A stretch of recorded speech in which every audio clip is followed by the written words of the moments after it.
Hello, Local 304. I want to start out today with giving you an update on COVID-19, both in our agreements and what word I got from the 7th District and Utility Department. So starting out with us, Evergy, start having a lot of conversations now on our 1 o'clock meetings about folks coming back, how we're gonna progress back in. I know you guys have seen some of the phasing. I saw some documentation that went out on Current, so you probably know more than I do about some of the logistics, but it sounds like generation will be more towards the 18th or so of May, where they start looking at making those changes. I know John Britson had a video out a day or so ago.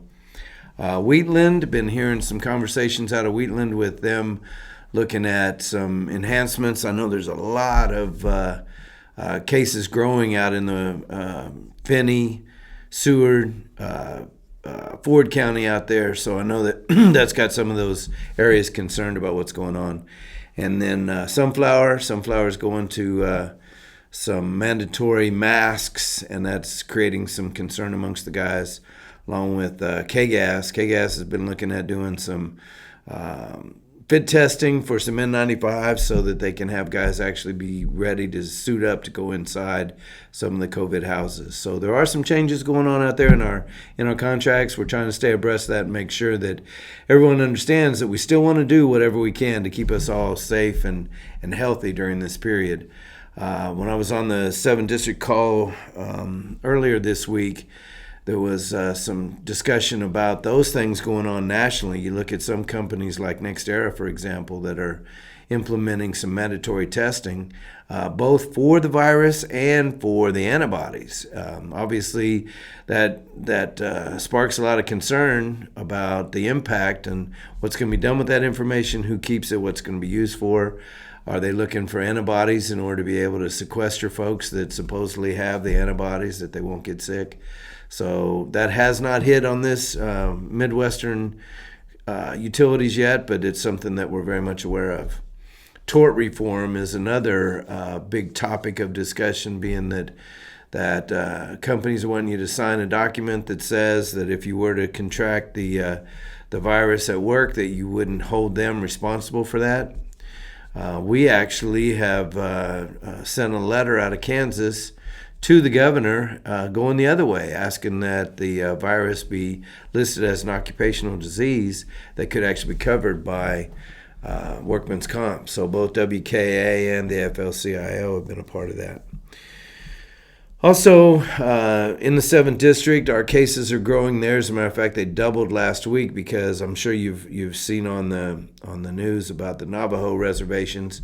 Local 387 has a lot of workers there at the power plant that were actually starting to contract, and they wanted to put them up in hotels that were actually cleaned by the same communities where the virus was being spread. So still working through that. Had a long discussion evidently at that level with trying to make sure they can do things to keep those workers safe and healthy. Contact tracing is another big subject right now. Some utilities in the United States are looking at having their employees wear wristbands. And so when those wristbands then would be in the same vicinity, it would track all that. So if somebody contracts it, then they would be able to look back on who they had contact with. Evergy mentioned something like that to do with some kind of an app on the West or Evergy phones. Obviously, that is a subject to bargaining, and so we haven't made any kind of agreements yet. But knowing that stuff's happening nationally, you know that your utilities are listening to that stuff, so we'll have to be dealing with that. We here at Local 304 have opened the office back up. We're obviously taking some precautions to make sure we're keeping the staff and you healthy, so be aware that we are open for the public, but we are also making sure that we're doing everything we can to keep everybody safe. I want to reemphasize a couple things that was on the last meeting, because I think there's some opportunities there. You know, I'm really concerned about communication during this period of us not having local meetings, and so I offered a Zoom meeting that maybe we could talk about local issues, what's on your mind, and what we have going on. I have had some requests for that, so I want to put it back out there today that maybe we can get a firmer list, and we can set a date where we can hold that. All I need is an email address in order to set you up with that Zoom meeting. So anybody that's interested in that, you can contact the hall. You can email me at johnG@IBEW304.org, or of course the local 304 at IBEW304.org. Either one, the LU 304, either one of those emails will work.